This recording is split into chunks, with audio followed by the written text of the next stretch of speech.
can say, even as man, you can be like, nah, man's not catching feelings. You're going to have some type of attachment to that person, and that will grow. Of course. It's just a problem if it grows in a toxic way. 3, 2, 1. Welcome to the Sir Ashley J podcast. Actor, writer, presenter, black, British, St. Lucian. This is real conversation, real opinions, and probably a few real things that we shouldn't say. Who let me be a podcaster?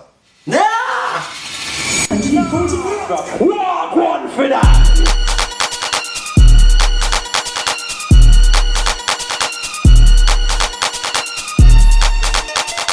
So after me, Wagwan Fi Dat! Wagwan Fi Dat! Wow!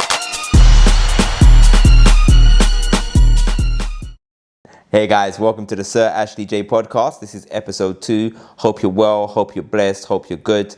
And you know what it is, real conversation, real topics, and probably a lot of things I shouldn't say. Alright, what's on the thing today, Ebs? I feel like it would be good to talk about the cost of chasing a dream. Is talent enough in today's industry? Yeah, let's start there. Is talent enough in today's industry? In my experience, and because I think I am true to the art, and I love the arts, I think you have to have talent. But talent isn't just enough, because it's called show business for a reason. A lot of people can do the show, and there's a lot of people who don't understand the business. So I think what has happened in this industry, not just because of social media, is there are people that know I'm really good at performing, or I'm really good at whatever it is, making videos, whatever the thing is. And then they go to a place where they don't know how to get any further. But there are other people that understand business and understand strategizing, understand marketing, understand networking, and they get themselves in places where they get great opportunities. They aren't as talented. Certain ones aren't talented, not even they aren't talented.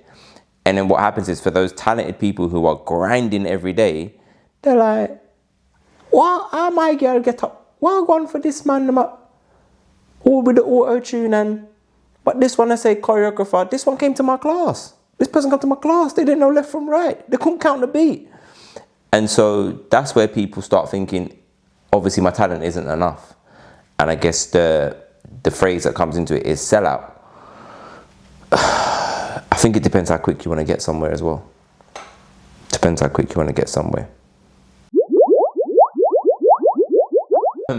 Especially as an actor, from my perspective, even as an actor or writer, presenter as well, there's this whole thing of, this business has a thing of hurry up and wait. So they want everyone to be ready, but they're also making people wait. How do you wait? How do you wait for, and I'm not talking like a week, I'm talking 2 months, 3 months. So you can't go and get another job, because some people might do different things. Some people might do retail, some people might do hospitality. I've got a brethren who does a bit of chauffeuring, like just driving around. Some people are Uber, I know a music artist who's an Uber driver. There's a lot of people doing different things. Some people go and teach workshops in schools. Now, that's your bread and butter. That's keeping your bills paid. That's maybe, sometimes for some people that might be keeping their parents sweet, because there might be parents that you're in a yard and they're like, but all this thing you're telling me you're going to be an actor, or you're going to be a singer, or you're going to be, I ain't seen nothing. I ain't seen nothing that you made no money from. What do you mean you go busking? Busking's going to do what? And so the difficulty doesn't also necessarily just come from the industry. It comes from the environment you're in. And then when you think about dreams, I think that a lot of people have got different dreams they're chasing. So sometimes the cost of chasing a dream can be sacrifice. I know some people that have sacrificed having a family, sacrifice owning a property, sacrifice relationships. You know, that has happened. And so for me, I think in my personal experience, I guess I've got to talk about that as well, is that I've got different dreams, but they shift, and sometimes they clash against each other.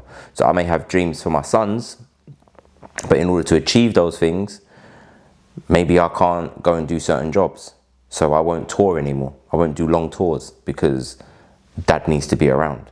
But I'll go and do a block of filming, or I'll go and do a couple of presenting gigs. But also, I want to go and move and do other countries and be in other countries for a while, which I was doing before I had kids. I won't do that, because one of the dreams is that I'm a present father, and I know what's going on for them now and the environment they're in. They need to be in this environment. Another thing that can happen as well when you're chasing your dreams is that you might get lucky, whether it's an advert or a certain job, where you get a big fat piece of money. And in my heart, I'm like, my mind's saying, brother, just take that money, go LA, start auditioning, meet agents and stuff. But the other side of it was like, well, this can make this type of house for your family. You can give them stability. And so when I've made really good money, I've always poured it back into my family. I've not poured it as much into my career, into that dream. So my family dream at the moment in my last 10 years has probably been fed more than my creative dream. So yeah, there's different costs. Some of the costs you put on yourself, but you can't do everything.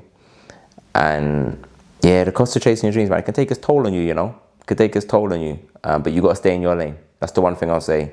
Whatever you're paying, pay your own toll booth, pay your lane, do that. Don't look at someone else and go, oh, well, that person's doing that, so I'm going to do that. I'm going to jump on it now. And I've seen that. I've seen bare dancers turn DJ. Stop it. Stop it. If you love DJing, fine, but stop it. Bare dancers turn MC, turn host now. Stop it. Unless you really want to do it. Don't do it because it's like, oh, my man did it and I want to be there now. Do it because you love it. That's my 2 pence worth. Yeah, because I feel like people romanticize the creative industry. Easily. Yeah. Easily. People will put their dream on your reality. So people will see their dream and go, well, that's your reality. But you don't know my reality. So I've had people in different lines of work go, oh yeah, I want to do what you're doing. Or some people are saying, Mr. BBC. I'm like, brother, who died and made me Graham Norton? I'm not Mr. BBC. Yes, I've done work for BBC, but I work for them as and when they bring me in. I'm not on no long contract like my name Ian Bill and I've been in EastEnders 30 years. No. So that's another thing. People will think, oh, because that person's there, I want to do that. I remember when Boy Blue first started and Boy Blue blew up in the dance industry for people that don't know. And everyone wanted to be Kenrick. And everyone started opening their own companies and be like, yeah, I'm going to have my own company now. I'm going to have 6 groups. Brother, but Kenrick's already done that. I'm not saying you can't do it, but you can't just go, I'm a next person of that version. It's like me trying to be a Will Smith. But there's a Will Smith. So unless someone wants a cheap man's Will Smith, I'm not getting employed. So it don't make sense. No one can be you. Do what you do. Stay on that marathon. Don't try and sprint through that industry, man. I think the money is harder, the cost of your dream. That's the harder thing, especially in London. If you want to make it in London, it's a lot harder financially. But the romanticizing of going, well, if that person's done that and they've got to there, then I'm going to do that. You can't do that. Different person, different set of circumstances, different opportunities that have come their way. It's not going to happen. For me, I found things that I love outside of the industry. That helps. And things that I just do for me and my well-being. So tennis, I play tennis. There's no other reason I play tennis other than hitting that ball across the net. That's it. Like, and hanging out with my brethren, obviously. Sorry, friend. But yeah, tennis, gym, I do cooking. I find other outlets that no one has a deciding factor over.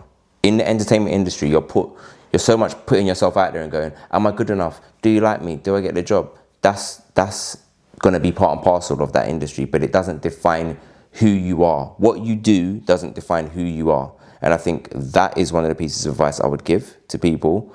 I would also go, think about what you can control.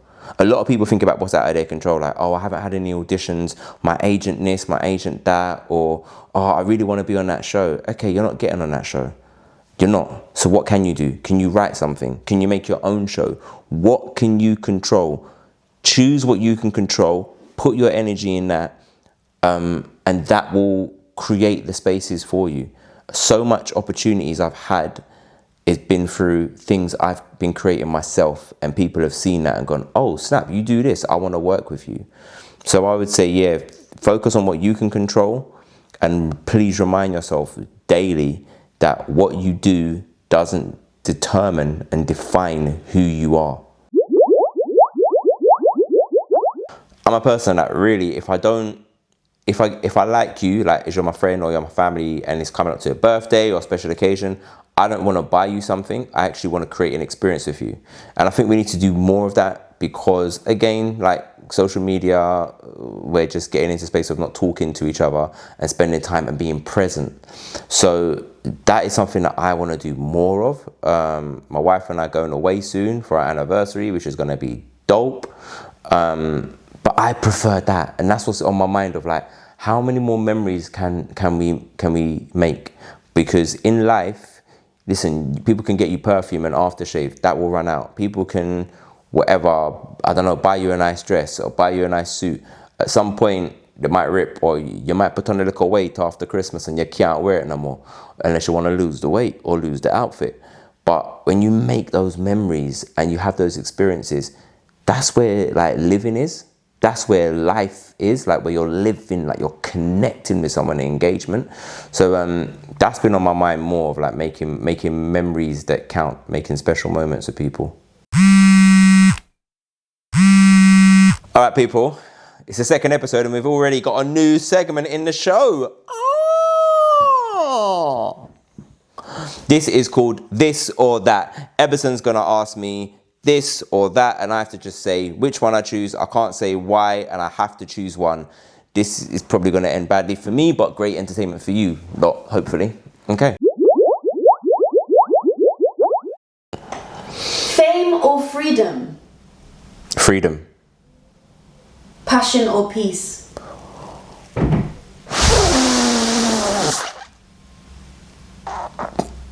I hate you. I'm gonna go with. There's no peace without my passion. Passion. Stability or risk?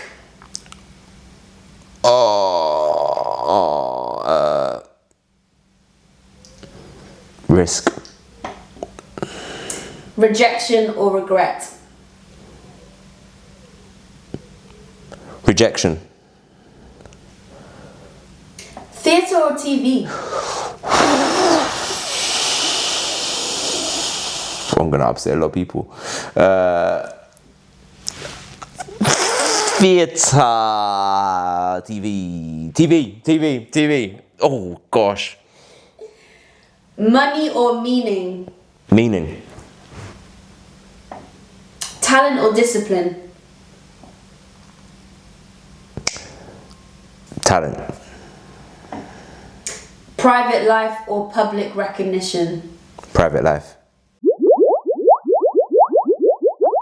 The reason why I was stuck on that one is because I was thinking, as soon as I heard peace, I thought world peace, and I was like, okay, peace for everyone, or is it just about me? It's about me. So then I just went, there's no peace without my passion. If I had to not do what I do, like I do what I do because I love it. It's my passion, and that really fulfills me. Even in the hard times, and sometimes there's more hard times than soft times, shall we say. But when those things are amazing and everything's smooth and just flowing, the joy and peace it brings me, man. So yeah, passion over peace. And theatre TV. Oh, Ebs. Okay, fine. Not have to talk about it. But I'm a theatre actor and I love the theatre, but the TV pays better. I'm just being real. Okay. Peoples, it's time for Wagwan Fi Dat. This is the part of the show where Eberson will play a different podcast for me to watch and I have to give my reaction. Here we go. Well, this recently changed, but when I used to twerk on you, it used to give you the ick. What? You used to be like, oh. You did it at your sister's wedding. What? Hold on, I think what? Your dad was right there. Like, Yeah, it's but like that's just normal. If you're like Caribbean, it's just like a normal thing. But like your dad, Okay. I'm making eye contact. Okay, that's way, whoa. Okay. Ebs, I'm gonna fight you. So my girl is saying it's normal to twerk on a man. First of all, I don't know why he's getting the ick when she's twerking on him. That's the first thing. Also, for the record, yeah, everyone talking about twerk, yeah, it's bum flicking. Let's just get this right. If you're really Caribbean and you know, but it's bum flicking. If you need reference, Adonia. Just go search Adonia and then you'll know Wagwan. So this twerk chat needs to stop, yeah? Okay? first of all. Okay, she shouldn't have no problem in Gyan twerking on him, but at a wedding, at your sister's wedding, and I'm gonna be 100 with you, yeah? At my wedding, I did say in my speech, to my wife, the day is yours, but the night is mine. You see me? And obviously her dad was there, but what can he say then? I put the ring on her finger, innit? So he must know what's going on. You know what I'm saying? But I don't know if I would expect her to come and start twerking on me at a family, nah, that can't run. Not Caribbean household, man. Maybe when the lights are low and the grandparents or parents have gone home, but that can't run for me. No, Like- but you're thinking it as like a sexual thing, but it's just dancing. Okay, sure. What? No. Yeah. Fine. Okay, babes. It's not just dancing, yeah? Okay? Even if we take bum flicking out of it, yeah? There was a thing, right? This is for old school cats, where you call it the scrubber dub. The scrubber dub, where you see two people, they're facing each other, they're up against the wall, proper slow dance. But they're moving so slow, it's like they're not moving at all. That kind of dance is like where they're silhouetted, they're becoming one. Let me tell you now, that ain't sexual, it's sensual. That's sensual dancing. But certain things are going on that night. Let me tell you about that. Why do you think so many, in Caribbean community particular, yeah, why do you think there's so many great aunties and great uncles and grandparents that had 12, 13 children? Why do you think? The protection weren't there, yeah? Sexual protection weren't there, they were growing up. But twerking, bum flicking is a sexual thing, yeah? Daggering is a sexual thing. That is certain motion in the sexual ocean. Stop that chat.